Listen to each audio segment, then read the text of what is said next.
ما كان علم البلاغة وتواضعها من أجل العلوم قدرا ودقها سرا. ماتین دلته غرض اول دا ده چې د علم بلاغت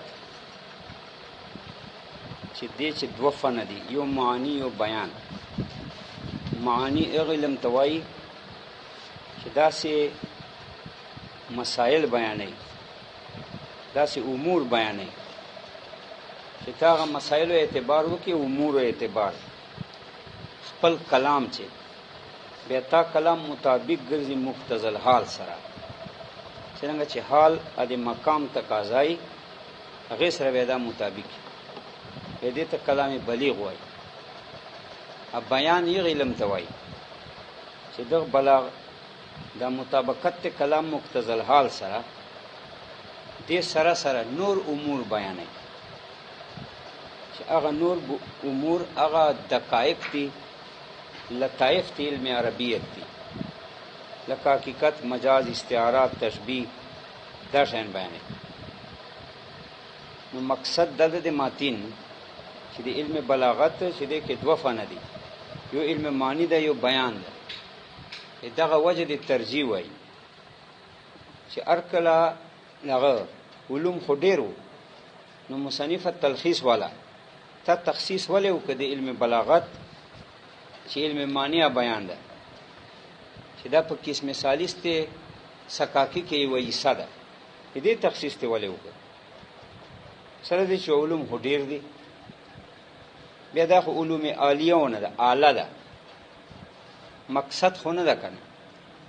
دا اعلی ده لپاره د معرفت قرآن چې دا د الله کتاب ده، نو هغې پاره یوه اعلی ده. نو عالی علوم خو ډېر دي، منطق علوم عالیه ونه ده، نحو علوم عالیونه ده، صرف علم عالی ده، ادب علم عالی ده، دا ټول عالی دي. معرفت قرآن. نو بیا تا د علم بلاغت تخصیص ولې وکړ؟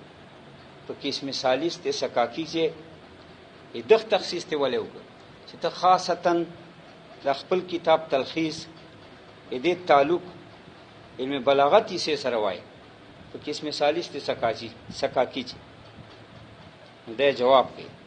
دا وایي اصل چې وجه دا ده چې علم بلاغت چې دا دوه فن دي پکې، یو معنی یو بیان.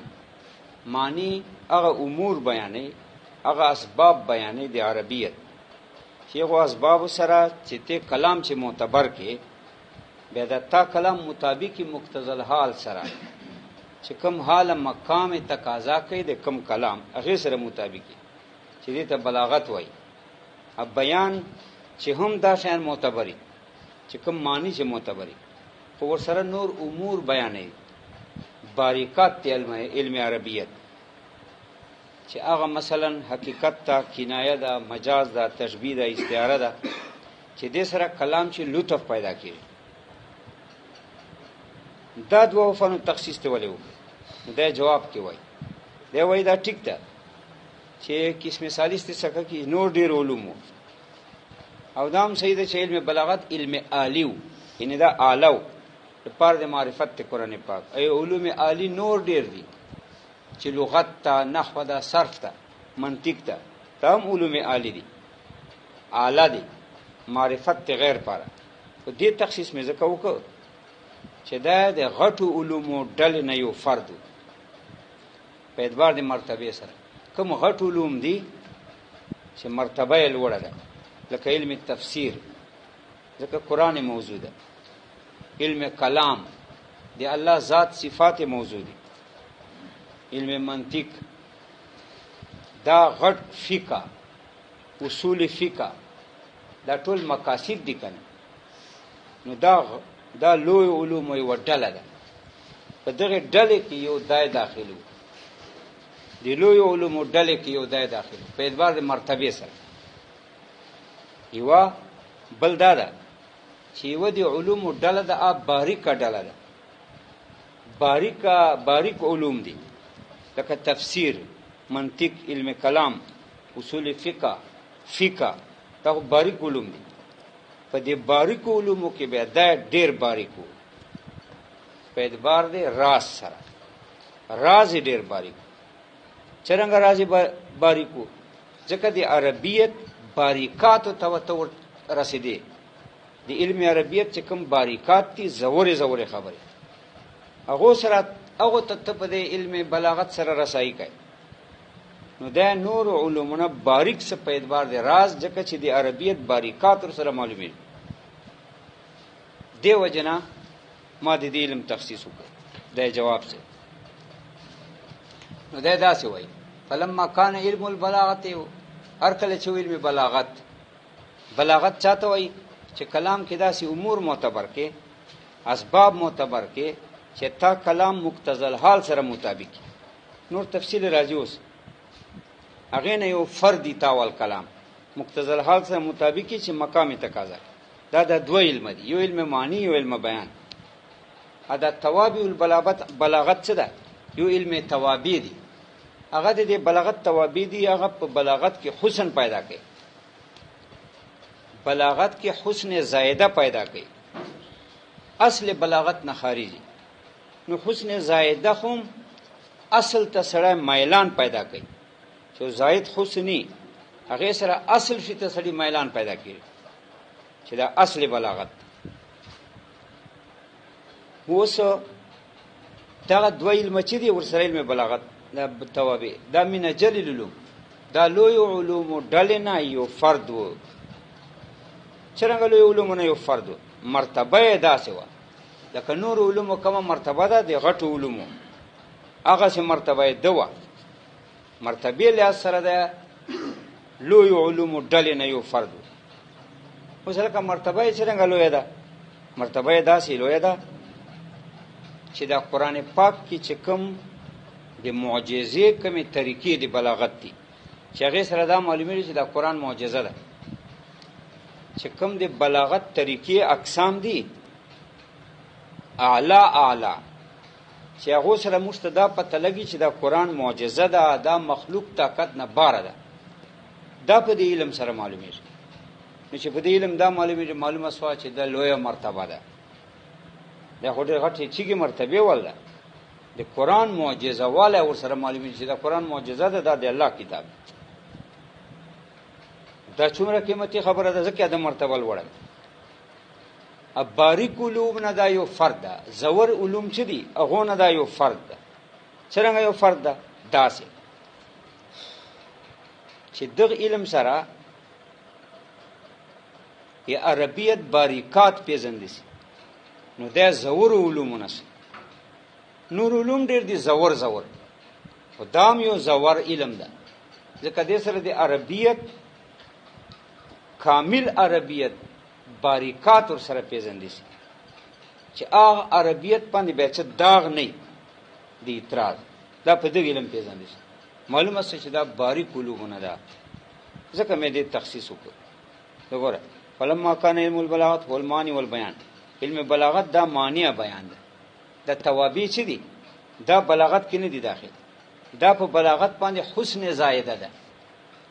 هغه عبارات خلقیږي وسره چې ته په عبارت کې سجا معتبره کې وزن برابرۍ تجنیس پکې برابرۍ الفاظ او هم جنس یا معنی بدلای نو دا په ذهن کې یو لطف پیدا کوي، یو حسن په کلام کې پیدا کوي.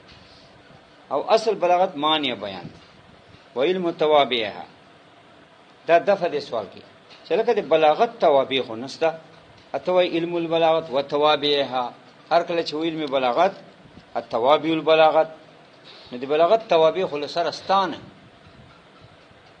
ځکه توابع امخ چې علم بلاغت ده او توابع خو بغیر علمي نو د غیر علم خو تابع دی علم نه ګرځي.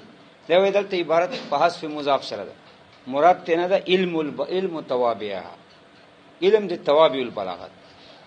نو ټیک ته علم بلاغت علم ده او توابع هم علم ده و علم التوابعها علم د توابع البلاغت. هغه علم ته چوي هو البدی. ته بدی وای. بدی ولې ورته وای؟ ځکه بدی ناشنا ته وای. اته داسې ناشنا امور بیانې چې هغه سره لطف په کلام چې پیدا کړي، حسن زائده لکه مالګه چې مړی کې برابر شي. دا معنی من اجل العلوم قدرا و دک یاسرا.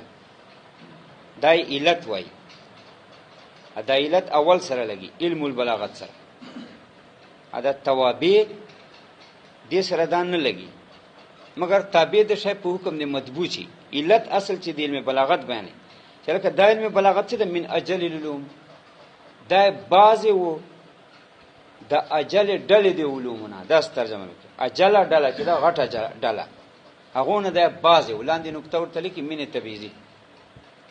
څرنګه بعضې و اجل ډله د علومو، لویه ډله د علومو، هغه خو څه دي؟ علم بلاغت هم ده، علم تفسیر هم ده، علم فقه هم ده، علم کلام هم ده، علم اصول الحدیث هم ده. دا ټول اجل ډله ده. په دغه اجل ډلې کې یو دای فرد و، نو دا منه من اجل العلوم بعضې و د اجل ډلې د علومونه. قدرن په اعتبار د مرتبه، دا قدرن تمیز ده چې دا ابهام د اجل چې کوم علومو ته اضافت شوی ده که نه، لوی د علومو لوی ډلې نه دی. نو لکه دا لویوالی چې علومو ته اضافت شوی ده، دا لویوالی په کوم اعتبار سره ده؟ پاڼو په اعتبار لویوالی ده چې دا یو علوم یوه اجله ډله ده. پاڼې ډېرې دي که خبرې ډېرې دي پکې؟ وایي نه، قدرن په اعتبار د مرتبې سره اجله. اجلیت دا لویوالی د دې ډلو د دې علومو چې کومه ډله ده، دا په اعتبار د مرتبې سره ده. ځکه وایي من اجل العلوم دا بعضې د لویو ډلې د علومو نه، قدرن په اعتبار د مرتبې، دا اجلیت په اعتبار د مرتبې و، او دا هم هغه لویې ډلې نه و په اعتبار د مرتبې سره، هغې نه یو فرد دی و. وادکها دا عطف ته په اجل، دا بل علت بیانې. وادکها دا باریکو د دې علومو نه، دا بعضې و د باریکو علومو نه. ادکها دا منه من اجل باندې عطف ته که نه من لاندې ده، من ادکها دا بعضې و د زورو علومو نه. دا زور علومونه بعض یو فرد دی و. دا زور علوم په کوم اعتبار سره و؟ سیرن په اعتبار د راز سره، نکتو سره. بس دا خبره اصله. نو گویا کې د اجل علومو ته اضافت دی کې ابهام و، هغه ابهام رفع په قدرن سره. داسې ادک اضافت ها علومو ته و، دی کې ابهام و چې دا بعضې و د ادک د علومو نه، هغې نه یو هغې ډلې نه یو دی و. دا څرنګه هغه دقت علومونه و، دا یو فرد سرن په اعتبار د راز سره و، په اعتبار د نکتو سره و. بس دا دوه علت یې بیان علم بلاغت په. ځکه موږ راولګېدو د علم بلاغت تخصیص مو وکړو. التوابع البلاغت ټیک ته خو اجل علومونه نه دي، هغې نه یو فرد نه ده، ان باریک علومونه یو فرد ده، مګر تابع د شی په حکم د مطبوع کې وي، دې سره حسن زایده معلومیږي. اصل بلاغت ته فایده ورکوي، مایلان سړي پیدا کوي. دی وجه نه ما ذکر کړي. اوس وایي از به، اوس د دوه علت بیان کړ، اوس علت العلت بیانې. دوه علت یې کوم بیان کړ؟ چې دا علم بلاغت من اجل العلوم دا بعضې و، دا بعضې فرد و، د لویو ډلو د علومو نه بعضې فرد دی و، او دا بعضې فرد و د دقت علومو نه، هغې نه دا بعضې فرد و. ښه چې فرد و د اجل علومونه دا یو فرد و، دا دک علومونه زور علومونه یو فرد و. دلیل څه ده چې دا هغې نه فرد و؟ اوس الوف نشر غیر مرتب. اول دلیل وایي د ادکیت چې دا د باریکو علومو یو فرد و. څرنګه؟ وایي دلیل دا ده چې د علم بلاغت څه دی؟ توابع البلاغت. دې سره معلومیږي باریکات د عربیت. عربیت باریکات چې عربیت کې کم نکتې مرعي دي، کم زور زور مرادونه لري عربیت، نو په دغه فن سره علم بلاغت سره دا باریکات معلومیږي. دا دلیل څه؟ ځکه موږ ویله چې من ادکیا دا زور علومونه یو فرد و. از به دا متن ولګوه، از به یعرف دقایق العربیة و اسرارها. ځکه د علم بلاغت سره یعرف معلومیږي دقایق العربیة، باریکات ته قوانینو د عربیت. هغه عربیت کې کم قوانین کم مسائل معتبر دي چې هغې سره عربیت کمال ته خیزي، دا په دغه علم معلومیږي. و اسرارها دا تفسیر د دقایقو ده، رازونه د عربیت. فیکون دا نتیجه ده، فیکون من دق العلوم، نو دا یو فرد څه د زور علومونه، د هغې نه یو فرد څه ځکه ما ویل چې من دکیا د ظهور علوم نه یو فرد ده فیکون من دک علوم دا نتیجه است بعد الدلیل. اوس تو ګوره ای بعلم البلاغه والتوابع لا بغیر من العلوم دفع د سوال کوي لکه تا علت دا ویلاو چې علم بلاغت چې دا ادک علوم نه یو فرد ده تا دی علت ویلاو ځکه ما دی علم بلاغت تخصیص وکړ چې دا ادک علوم نه یو فرد ده دلیل دې شو ویلای چې ادک علوم نه یو فرد ده از بی یعرف الدقائق العربیه و اسرارها ځکه دغه علم سره د عربیت قوانین او باریکات معلومیږي او رازونه ځکه د ادک علوم نه یو فرد څه اوس معترض وایي لکه از به جار مجرور یعرفو سره متعلق تا مقدم کړه د تقدیم محق او تاخير حصر فائدہ کوي دې دا من از به خاص په علم بلاغت سره معلومیږي یعرف معلومیږي چې دقائق العربیه باریکات عربیت دا خو نه منه ځکه کله کله الهام سره معلومیږي باریکات عربیت کله کله سلیقت العربیت سره سلیقت منه مزاج عربی چې کوم کوه خلک کوه عرب هغه مزاج په خپل چې کوم رفتار د اپ باریکاتو باندې رفتاري نو سلیقت العربیت یعنی مزاج عربی چې عربی کوه او الهام هغه سره هم باریکات معلومیږي د عربیت کته څنګه وای از به خاص کر په علم بلاغت سره معلومیږي باریکات د عربیت دا تخصیص خو غلط ده دا جواب کوي جواب کې دا وایي چې ټیک ته دا بي جار مجرور مقدم ده په یو رفع باندې حصر فائدہ کوي خدا حصر اضافي ده دا مراد مې ده چې په علوم عالیو کې صرف بلاغت سره دا باریکات د عربیت پیژندل شي نور علم عالی ډیر دي مثال منطق علم اعلی ده لغت علم اعلی ده نحو علم اعلی ده صرف عالی دي دا ټول عالی دي معرفت قرآن پر معرفت عربیت پر دغه سره نه معلومیږي باریکات صرف په علم بلاغت سره معلومیږي باریکات عربیت قانون عربی نور علوم عالیه سره لکه نحو صرف لغت منطق دغه سره نه معلومیږي دا حصر اضافي ده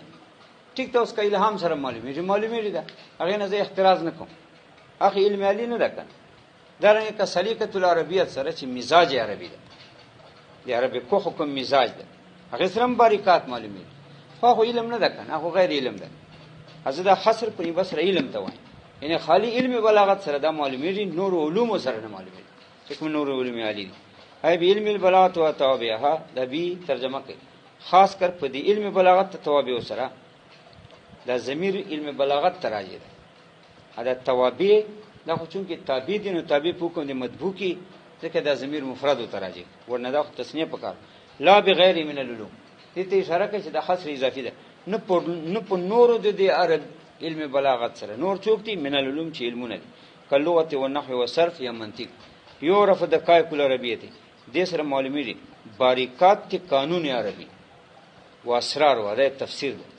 باریکات من رازونه دي قانون عربی رازونه ور سره معلومیږي مثال څنګه قانون عربی رازونه چې مبتدا معرفه بیا دې کې جمله اسمیه بیا دې کې کومه نقطه د عربیت کې دې کې چې مرادي بیا چې مثلا مبتدا خبر دواړه معرفي بیا دې کې چې راځي بیا چې مبتدا نکره متخصصه یعنی مبتدا خبر خو نکره ده مبتدا نکره ده خو مخصصه ده که شرون احر ازانوي بیا دې کې چې مرادي دغه رازونه ورسره معلومي فیکون من دک العلوم ودا یو فرد د زور علومونه تاوس هغه مخ کې علت پر علت وای مخ چې ویلو چې دا علم بلاغت من اجل العلوم قدرا دا یو فرد ده دا بعض فرد ده د لویو ډلو د علوم لویو ډلنا بعض یو فرد ده قدرن په اعتبار د مرتبه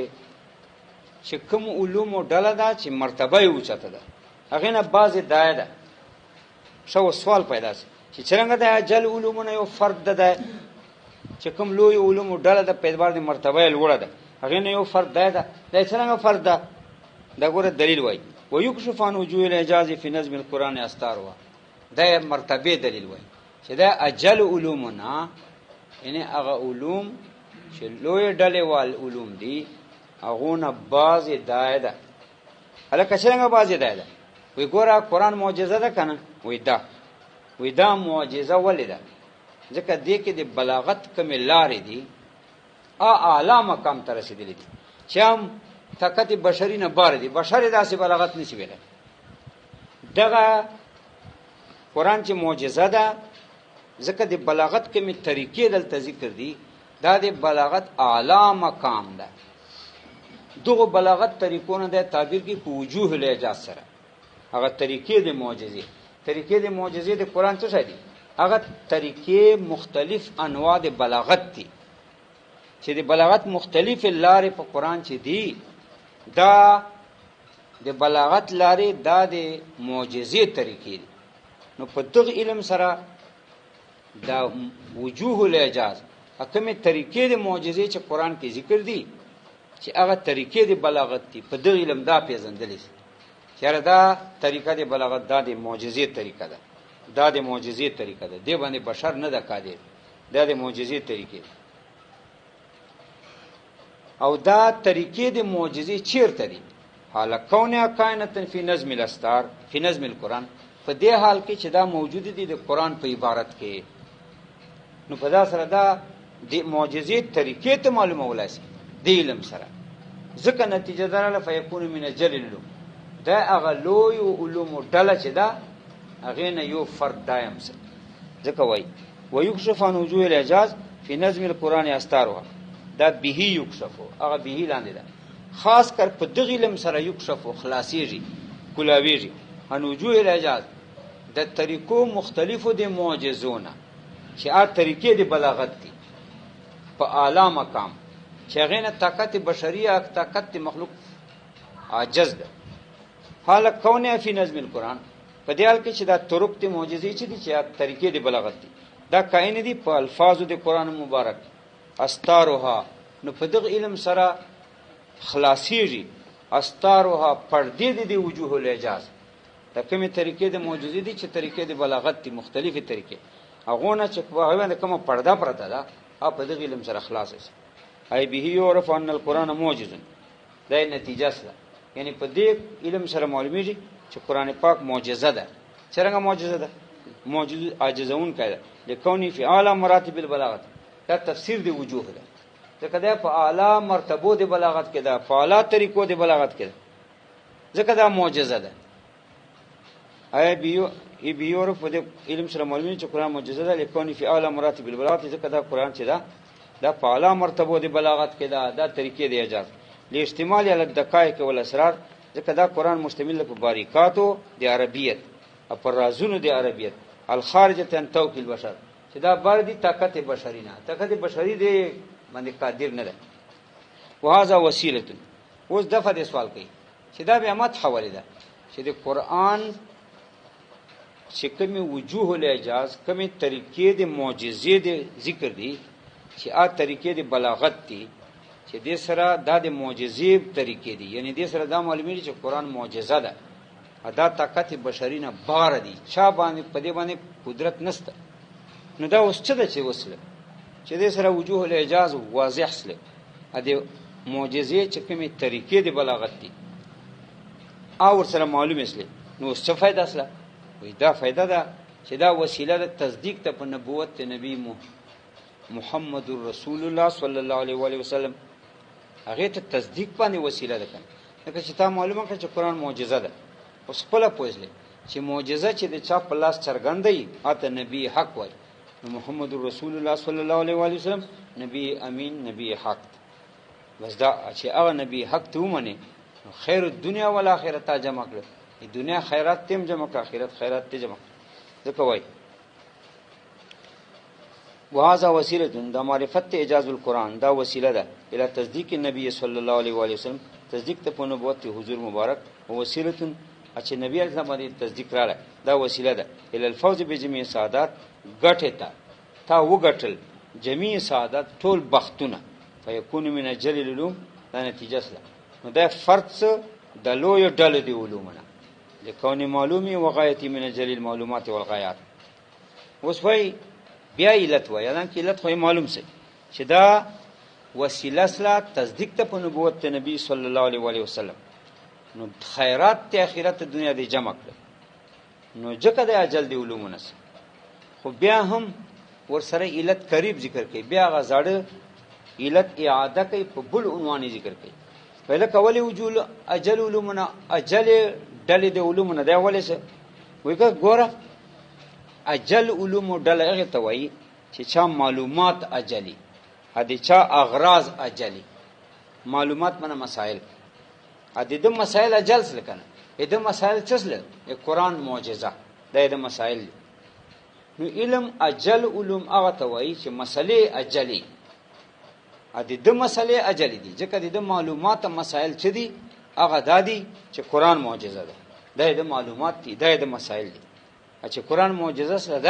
معلومات سره دا خو یو اعلی مقصد ده ځکه د اجل علومونه یو ډول غایه یو چاته ده څنګه غایه تصدیق ته په نبوت حضور مبارک صلی الله علیه و وسلم وغایتی لکونی معلومی ځکه د مسائل یا ما یعلم فی لغوی معنی هغه شای چې په دې کې معلومه دي چې عدالت چې قرآن معجزه ده دا معلوم شي یا مسائل دې ته معلومات وي وغایتی غایه دې د غرض دې من اجل المعلومات والغایات دا لوی مسائل نه ده والغایات لوی اغراض نه ده چې تصدیق ته په نبوت نبی علی السلام دا غرض ده کنه زين ته درځي کنه شاجي وتشبيه وجوه الاعجاز بالاشياء المحتجبه اوس چې دا خو بیان علم بلاغت ته دې کې اوس تشبیهات ما تین ویل دي چې فن د بلاغت بیانې دا معنا چې د بلاغت مسائل ته بیانې نو مسائل د بلاغت چې بیانې نو خپل هم په عبارت کې بلاغت رعایت کوي څنګه رعایت کوي دا څه کوي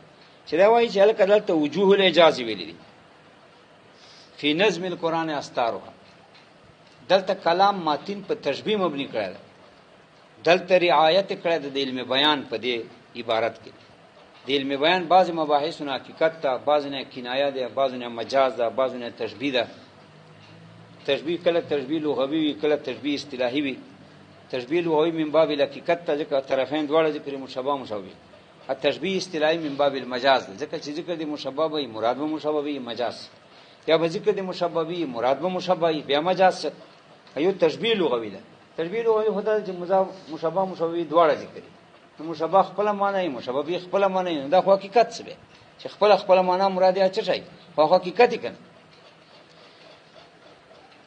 نو دا چونکه دا شوری په علم بلاغت کې دا مسائل د علم بلاغت بیانې نو دا خپلام په خپل کلام کې اعتبار د علم بلاغت کوي اوس دلته علم بیان قانون پکې رعایت کړی څنګه کړی دا داس چې دا وجوه الاعجاز نه دي دا اعجاز تشبیه ور کړی دا اعجاز دو نمونه بیان کړی دا اول بیان دا څه کړی چې دا وجوه الاعجاز څه دي وجوه وجه معنا لغوي هم مخته اعجاز معجزه ده دا وجوه الاعجاز یعنی دا مخونه د معجزه دا طریقې د معجزه چې طریقې د بلاغت دي دې تشبیه ور کړی دا نفس کې لپاره د کمال پیدا کولو بالاشیاء المحتجبه تحت الاثار حکمتي حسین شیانو سره چې اپ پردو لاندې تحت الاستار پردو لاندې لکه ملغلره سرو زرو کنگن وغیرہ یا مثلا جواهرات زمرود فلان دا کشلی کانی قیمتی ملغلره وجوه الاعجاز یعنی مخونه د معجزه چې ا طریقې د بلاغت دي دې تشبیه ورکړي د قیمتي شیانو سره چې ا پردو لاندې پټ پراته دي چې قیمتي شی پردو لاندې پټي ا سره تشبیه ورکړي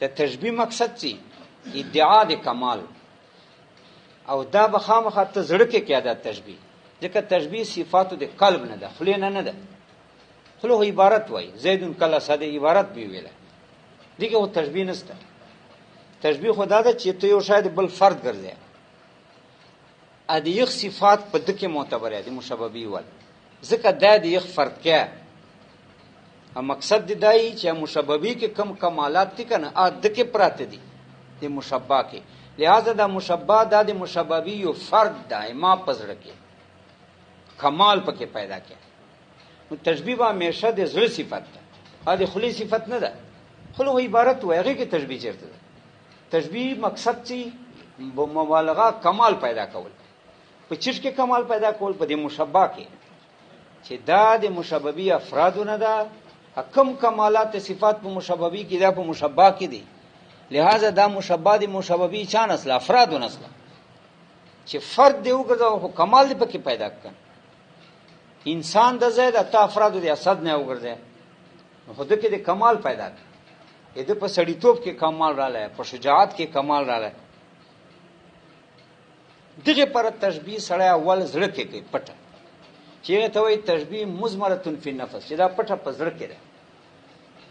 نو اسوال پیدان سي چې لکه دې څه مقصد ده چې تشبیه به ول په زړه کې کې پټه خو په خله وایي کنه. جواب دی چې خلق محل دی عبارت ده، خو محل دی تشبیه نه.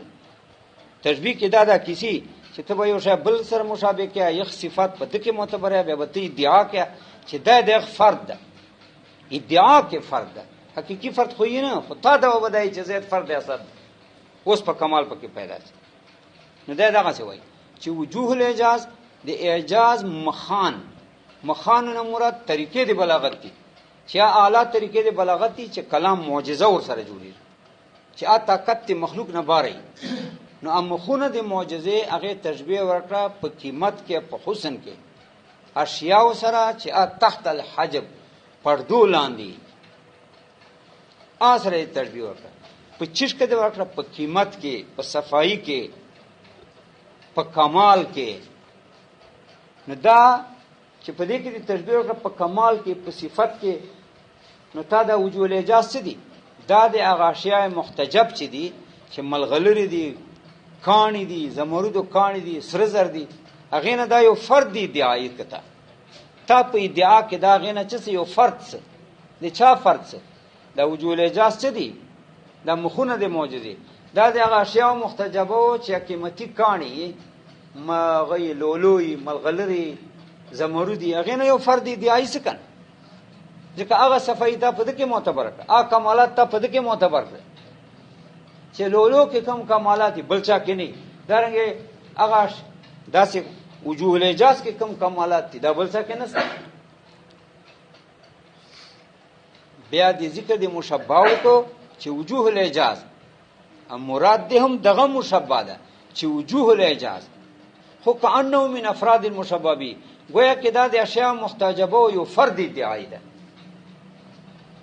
ځکه موږ وایو ذکر د مشبہ مراد مشبہ بی دا ولې ونتوب ده چې ذکر د مشبہ کې مراد مشبہ بی، ذکر د زید مراد نه صدا خو کیذب ده. خدا معنا چې ذکر د مشبہ مرادم دغه مشبہ ده وجوه الاعجاز خو کانه من افراد المشبہ بی گویا کې دا ادعای فرد د افراد د مشبہ بی نه. تا دا ودا چې دا غیر فرد ده. نو چې تا دا ودی فردیت ځانو ځکه موږ وایو چې ذکر د مشبہ مراد مشبہ بی، یعنی مراد دا مشبہ بی ادعای ده چې دا مشبہ په خپل ده، اصله چې کنه مشبہ بی حقیقی ده، دا خو کیذب ده په کلام. دا استعاره بالکنایه. بیا ګوره وجوه الاعجاز چې مخونه د معجزې چې یو اشیاء سره ته مشابه کې چې پردو لاندې په حسن کې، په قیمت کې، بیا ظاهر خبره ده چې قیمتي شیان حسن وال شیان هغه سره مناسب چه ده، هغه سره لازم استار دی پردې. ځکه اوس ملغلره خو څوک داسې پس کار کې نه دی کنه، ځکه به خلک پټي، نو هغه سره لازم استار دی پردې. نو هغه استار ثابت کو وجوه الاعجاز ته، نو لازم دی مشبہ به ثابت کو مشبہ ته. دا استعاره تخیلیه په پیارو کنه. اب کشف کی استعاره ترشیحیه، ځکه کشف به سره مناسبی چې څوک غواړي چې به ورکه کنه قیمت ادا کوي په کار د شوره کې، نو کشف ور سره استعاره ترشیحیه په پوسلو کنه. دا ګورلاندې ورته او تشبیه وجوه الاعجاز تشبیه د مخونو د معجزې یعنی طریقې دی بلاغت بلا شی المحتجبه هغه پټو شیانو سره تحت الاثار پردو لاندې استعاره بالکنایه. دا استعاره بالکنایه ده، نور کې سبا ور سره شاجي و اثبات الاستار لها اثبات پردو لها د وجوه الاعجاز ته چې دا لازم دی مشبہ به تخیلیه دا تخیلیه ده. و ذکر بس اکشف ترشیحیه ده. اوس من چې بل کیسه کوي و ذکر الوجوه ایهام، اوس وجوه الاعجاز په موږ مشبہ کړه ده، وجوه الاعجاز مو مشبہ کړه و مشبہ به مو چوک ګرځولو اشیاء محتجب دې ته درځي کنه دماغ مو چیرته الوتی دي. وجوه الاعجاز مشبہ به چوک اشیاء محتجب قیمتي شیان. اوس معترض اعتراض کوي چې لکه وجوه الاعجاز تشبیه چې څنګه شی محتجبه وسره ورکه معجزې هم مخونه ستنه بیا یو شی به تشبیه کو اعجاز معجزه ده معجزې مخان چیرته دي چې ته اول مخان ثابت کا به پس تشبیه وای شی محتجبه وسره چې مخ نه ست به ته څنګه مشابه کې شی محتجبه وسره حکیمتی شیانو سره حسین شیانو سره څنګه مشابه کې چې مخان ستنه ور پاره دا وی دلته وجوه کې ایهام ده مخان استا وجوه کې څنګه ایهام ده یعنی وجوه دوه معنی دي یو قریب یو بعید نو ایهام کې دا مقصد دی چې مخاطب ځین ته قریب معنی راځي او متکلم زړه کې بعید نه ولي نو وجوه الاعجاز یو وجوه معنی مخته دا قریب معنی ده نو مخاطب ځین ته خو قریب ورله خو متکلم ځین کې بعید نه ولي چې طرق دي نو معجزې پر کوم خان نسته خو طرق خوسته کنه چې طرق ستا د معجزې چا طریقې د بلاغت دي دا خو استا پاس او وجوه الاعجاز ټیک څه پجای اوس تشبیه وای دی وجوه الاعجاز چا سره اشیاء محتجبه وسره اول به مشابه ټیکه به تشبیه وای نو زی ټیکوم په اعتبار د ایهام چې وجوه نه مراد قریب معنی نه درلته وجوه نه مراد بعید معنی ده چې طریقې د معجزې دي بس دې تشبیه وای زو اشیاء محتجبه وسره ذکر ذکر وجوه ایهام او تشبیه الاعجاز بصور الحسنه شاید